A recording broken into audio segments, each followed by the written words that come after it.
Hello everyone. Today we are going to learn about matrix representation of graphs. Although representation of graphs by diagram is very convenient for a visual study, it may not be suitable to store a large graph in a computer. The matrix is a convenient and useful way of representing a graph to a computer. The advantage of matrix representation of graphs is many results of matrix algebra can be applied to study the structural properties of graphs. In this module, we shall discuss two most commonly used matrix representation of a graph, adjacency matrix and incidence matrix. First, we shall learn the definition of adjacency matrix. Definition: let G be a graph of order n and size m. Let V of G is a set of all vertices consisting of V1, V2, etc. Vn, and E of G is a set of all edges consisting of E1, E2, etc. Em. The adjacency matrix of G is the n by n matrix A, matrix Aij, where Aij is equal to 1 if Vi, Vj belong to E of G and that is equal to 0 otherwise. Some observations regarding the adjacency matrix are: the adjacency matrix A is a symmetric n by n matrix. Second observation is every entry along the principal diagonal of A is 0. Third one is in A the number of ones in row I or in column I is the degree of the vertex Vi. And the fourth one, two graphs are isomorphic if and only if their corresponding adjacency matrices differ only by a permutation of rows and columns. The next one is if G is a graph with n vertices V1, V2, etc. Vn, and let A denote the adjacency matrix of G with respect to this listing of the vertices, let B be the matrix B is equal to A plus A square plus A cube, etc. plus A power n minus 1, then G is a connected graph if B has no 0 entries for the main diagonal. Now, let us see examples of adjacency matrix. Now, we have seen the definition of adjacency matrix. Let us see some examples regarding adjacency matrix. So, here we are going to see two examples. The first one, we are going to represent this graph in adjacency matrix, and the second one, we are going to find the graph associated with this adjacency matrix. Let's look the first one. So, this is a graph given to us. We are going to find the adjacency matrix associated with this graph. So, as you can see here, there are 6 vertices V1, V2, V3, V4, V5, V6. From the observations, we can say the adjacency matrix will be a square matrix of order 6, that is, it will be a 6 by 6 matrix. So, the rows and columns of the adjacency matrix corresponds to the vertices V1, V2, V3, V4, V5 and V6. So, we are going to find the entries of the first row. As you can see here, V1 is not adjacent to V1, that is, this is a simple graph, there is no loop in here, which means the entry in the first row, that is V1 is 0. Similarly, V1 is not adjacent to V2, therefore the second entry is also 0, and V1 is not adjacent to V3 and the third entry in the first row is also 0. V1 is adjacent to V4, therefore we are going to give 1 for the fourth entry in the first row, that is V1, V4 entry is 1, and V1 is adjacent to V5, therefore we are going to give 1 for the fifth entry in the first row also. V1 is not adjacent to V6, therefore we are going to give 0 for the last entry in the first row. Similarly, we can give all the entries for the rest of the rows. So, here V4 is not adjacent to V4, therefore we are giving 0 for this entry, and V4 is adjacent to V5, therefore we are giving 1 to this entry, that is 4th row and 5th column, that is V4, V5 is 1. So, in similar way we can represent a graph via matrix. So, this is the best relation that applied to graph theory as well as in algebra. We can relate graph as well as algebra. So, in the second example, we are going to find a graph associated with this adjacency matrix. So, this is a 4 by 4 square matrix. The vertices are labeled as A, B, C, D. So, there are 4 vertices here and we are going to find the corresponding graph of this adjacency matrix. For this, we are going to place all the 4 vertices on a plane. You can place it anywhere. Here I have placed like A, B, C, D. This is our first step.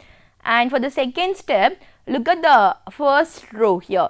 A is not adjacent to A because the entry in the first row, that is first entry is 0, which means A is not adjacent to A. I am not going to give any loop here, but A is adjacent to B as the entry is 1 here. So, I am going to make A and B to be adjacent with each other. And similarly, in the first row, we can see here the entry is 1 here, that is A and C are adjacent to each other. So, I am going to make A and C to be adjacent with each other. So, this is step 2. Step 2 I finished with A, that is first row I finished. Coming to the step 3, here, so we already made we already finished A. So, we are going to look the second row here. In the second row, B is adjacent to A. As you can see, 1 is here, that is the entry is 1, which means B is adjacent to A. But here we already made A and B to be adjacent, no need to do that again. In the second row, B is not adjacent to B, there is no loop here. I am not going to give any loop here to B. And B and C, the entry is 0, which means B and C are not adjacent. I am not going to give any edge, that is any line here. And B and D, the entry is 1. So, B and D are adjacent to each other. So, in the step 3, I made B and D to be adjacent. So, in step 2, A and B and A and C are adjacent. So, we already made A and B to be adjacent, no need to write that again. So, I just made B and D to be adjacent. And coming to step 4, we are going to focus on the third row, that is the vertex C. Here C and A are adjacent because the entry is 1. So, I am checking here C and A are already adjacent, I made already adjacent A and C. So, I am going to leave that, and C and B are not adjacent. So, C and B are not adjacent, C and C are not adjacent, that is because the entry is 0, I am not going to give any loop here. And C and D, the entry is 1, I am going to make C and D to be adjacent. So, this is my step 4, and coming to the step, that is last step, D and A is not adjacent, D and D is not adjacent, D and B is adjacent because the entry is 1, D and B is adjacent here, and D and C, it is also adjacent, that is the entry is 1. So, D and C is already adjacent here, and D and D, the entry is 0, I am not going to give any loop here. So, as you can see here, if we finish up to the third row, we already attained the adjacency matrix. We can use this last entry to just check. So, if it is a 4 by 4 matrix, we finished up to the third row, we will get the entire matrix if it is a simple graph. Okay, so, these two examples tells us we can always associate a graph theory to its algebraic structure. That is, this is a graph we converted in terms of an adjacency matrix, and vice versa also. If adjacency matrix given, we can find its related graph. Now, we shall see the next example. So, this is graph G and this is graph G dash. We are going to show these two graphs isomorphic to each other by using adjacency matrices. We have seen already that two graphs are isomorphic to each other if their adjacency matrices differ only by the permutation of rows or columns. So, we are going to find first the adjacency matrix of corresponding to this graph G, and we are going to denote that by A of G, and then we are going to find adjacency matrix corresponding to this graph G dash, and we are going to denote that by A of G dash. First, we will find adjacency matrix for corresponding to this graph G. So, here we are having 5 vertices A, B, C, D, E. So, our adjacency matrices will be of order 5 by 5, that is its square matrix of order 5. So, the first entry corresponds to the vertex A. Here A is not adjacent to A, that is there is no loop here. So, the entry is 0, and A and B are adjacent, the entry is 1. A and C are not adjacent, so the entry is 0. A and D are adjacent to each other, so the entry is 1. A and E are not adjacent, so the entry is 0. So the first row got over. Similarly, we can find the entries for all other rows. So this is our adjacency matrix corresponding to this graph G. Similar way, we are going to find adjacency matrices, adjacency matrix corresponding to this graph G dash. So here also we are having 5 vertices A dash, B dash, C dash, D dash and E dash. So it will be a square matrix of order 5. So this is the first row corresponds to the vertex A dash, and the second row B dash, third C dash, fourth D dash and fifth row E dash. So A dash is not adjacent to itself, that is the entry is 0. A dash and B dash are adjacent to each other, the entry is 1. A dash and C dash are not adjacent, the entry is 0. A dash and D dash are adjacent to each other, the entry is 1. A dash and E dash are adjacent to each other, the entry is 1. So we got finished with the first row. Similarly, we can find all the entries for all other rows by the usual procedure. So this is the adjacency matrix corresponding to G dash. As you can see here, so this is the adjacency matrix corresponding to G dash, and this corresponds to G, and we can obtain the same matrix by permuting the rows of this A of G dash. That is, if we permute these rows, we got D dash, A dash, B dash, C dash, E dash, and the corresponding entries I have written here. So you can see these two matrices are one and the same, which means that A of G is equivalent to A of G dash. So in turn it implies my G and G dash are isomorphic to each other.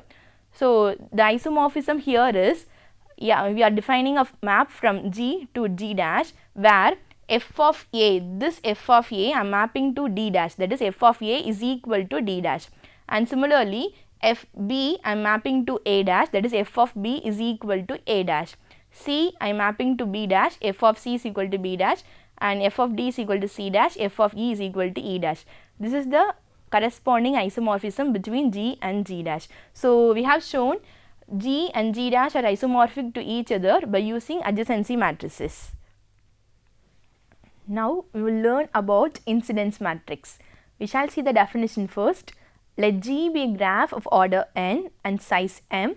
Let V of G is a set of all vertices, that is V1, V2, etc. Vn, and E of G is a set of all edges, that is E1, E2, etc. Em. The incidence matrix of G is the n by m matrix B, that is matrix Bij, where Bij is equal to 1 if Vi is incident with Vej, and that is equal to 0 otherwise, that is if Vi is not incident with Ej. Some observations regarding the incidence matrix are: the first one, a row with all 0 entries corresponds to an isolated vertex, that is a vertex of degree 0. Second one, a row with a single unit entry corresponds to a pendant vertex, that is a vertex of degree 1. The number of ones in row I of the incidence matrix B is the degree of Vi. In B, the number of ones in each of its columns is 2, since each edge is incident with exactly 2 vertices. If G is connected with n vertices, then the rank of B is n minus 1. Now let's see examples of incidence matrix. As we have seen the definition of incidence matrix, the ijth entry of incidence matrix denoted by Bij, that is equal to 1 if Vi is incident with Ej, 0 otherwise, that is if Vi is not incident with Ej. We shall see examples now. The first example, we are going to represent this graph via incidence matrix. So this is the graph given, we are going to represent this graph in incidence matrix. So the vertices are V1, V2, V3, V4, V5, and the edges are labeled to be E1, E2, E3, E4, E5 and E6. So as we have seen the definition, it's not going to be a square matrix, whereas it's going to be a matrix of order 5 by 6. So it need not always be a square matrix here. So this is the rows corresponds to the vertices, V1, V2, V3, V4, V5, and the columns corresponds to edges E1, E2, E3, E4, E5, E6. Let's focus our attention to the first row. The first row corresponds to V1. Here, look at here V1. So, E1 is incident on V1. So, the first entry here is 1. Similarly, E2 is incident on V1. The second entry is also 1. E3 is incident on V1. The third entry is also 1. So, whereas here E4 is not incident on V1 and E5 is not incident on V1, E6 is not incident on V1, which means that the last 3 entries of the first row becomes 0. Similarly, consider the second row. Second row corresponds to the vertex V2. Here, look at the vertex V2. Here, E1 is incident on V2. So, the entry becomes 1 here. And when you look at E2, E2 is an edge which is not incident on V2. The entry is 0. Similarly, E3 is 0. E4, here E4 is incident on V2. So, the entry becomes 1. And E5 and E6 are not incident with V2. So, the entries becomes 0 and 0. Similarly, we can find all other entries or the adjacency incident matrix here. And actually, we found out this matrix by focusing our attention to the rows. So, similarly we can find this incident matrix by focusing our attention to the columns. For example, if we consider the first column corresponds to the edges E1, as we know that a single edge corresponds to 2, that is incident on 2 vertices V1 and V2. So, here E1 is incident on V1 and V2. So, in the first column only 2 entries will be 1, that is V1 and V2, the rest of the entries are 0. And when you look at the second column corresponds to E2, and E2 is incident on V1 and V3. The corresponding entry, that is the first row first entry, and the third row second entry will become 1, the rest of the entries are 0. Similarly, E3 is incident on V1 and V4. The corresponding entries become 1 here, the rest of the entries are 0. Similarly, we can find the incidence matrix by focusing our attention to the columns. So, here we represented the graph via incidence matrix. And in the next example, we are going to represent this, that is, we are going to find the graph associated with this incidence matrix. So, here this is the incidence matrix. The order of the incidence matrix is 5 by 6, and we know that the rows corresponds to the vertices and the columns corresponds to the edges, which means that we are having 5 vertices and 6 edges. So, we have here 5 vertices and 6 edges. So, what I am going to do is, I am going to place all the 5 vertices on a plane, that is V1, V2, V3, V4, V5, and I am going to check the entries for the columns, that is E1, E2, E3, E4, E5, E6. So, now we placed all the vertices on a plane. Look at the first column E1. Here E1 is incident with V1 and V4. So, here E1 is an edge that connects V1 and V4. So, I am going to connect V1 and V4 by using the edge E1. And let us focus our attention to the second column. Second column corresponds to E2. E2 is adjacent with, incident with V1 and V5. So, V1 and V5 are adjacent via the edge E2. And the third column E3. E3 is incident on V2 and V4, that is V2 and V4 are adjacent to each other via E3. Similarly, E4 is incident on V2 and V5. So, V2 and V5 are adjacent via E4. E5 is incident on V3 and V5, which means that V3 and V5 are adjacent with an edge E5. E6, this is the last column. So, E6 is incident on V2 and V3. V2 and V3 are adjacent to each other through the edge E6. So, from here we already converted this incidence matrix to a graph. This is the graph associated with this incidence matrix. We can see here this is a graph consisting of 5 vertices and 6 edges. The order of the incidence matrix is 5 by 6. Now, we shall see a theorem based on isomorphism of two graphs. Theorem 1, the statement is, two graphs G1 and G2 are isomorphic if and only if their incidence matrices differ only by permutation of rows and columns. We shall see the proof now. Let the graphs G1 and G2 be isomorphic. Then there is a 1:1 correspondence between the vertices and edges in G1 and G2 such that the incidence relation is preserved. Thus, B of G1 and B of G2 are either same or differ only by permutation of rows and columns. Conversely, assume that the incidence matrices of G1 and G2 differ only by permutation of any rows or columns. This simply corresponds to relabeling the vertices and edges of the same graph. Thus, G1 and G2 are isomorphic. Now, we shall see a theorem based on the power of an adjacency matrix. That is theorem 2. The statement is, let G be a graph with vertex set V of G that is equal to V1, V2, etc. Vn, and let its corresponding adjacency matrix be A, that is matrix Aij. Then, for any k greater than or equal to 1, the ijth entry of A power k is the number of distinct Vi, Vj walks of length k in G. We shall see the proof now. We prove the result by induction on k. The number of Vi, Vj walks of length 1 is equal to 1 if Vi and Vj are adjacent, and that is equal to 0 otherwise. Hence, that is same as Aij. Hence, the theorem is true for k is equal to 1. Now, assume that the result is true for k minus 1. That is, the number of Vi, Vj walks of length k minus 1 in G is given by Aij power k minus 1, where the matrix A power k minus 1 is the matrix Aij power k minus 1.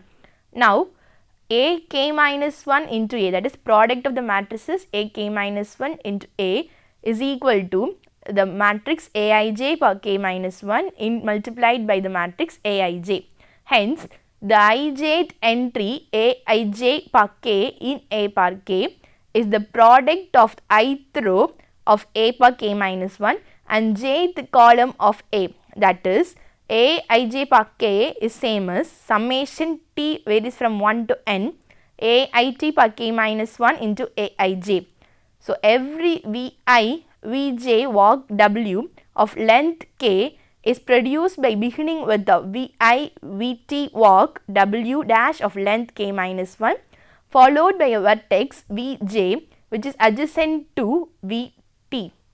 By induction hypothesis, the number of Vi, Vt walks of length k minus 1 is Ait power k minus 1, while Vt is adjacent to Vj if and only if Atj is equal to 1.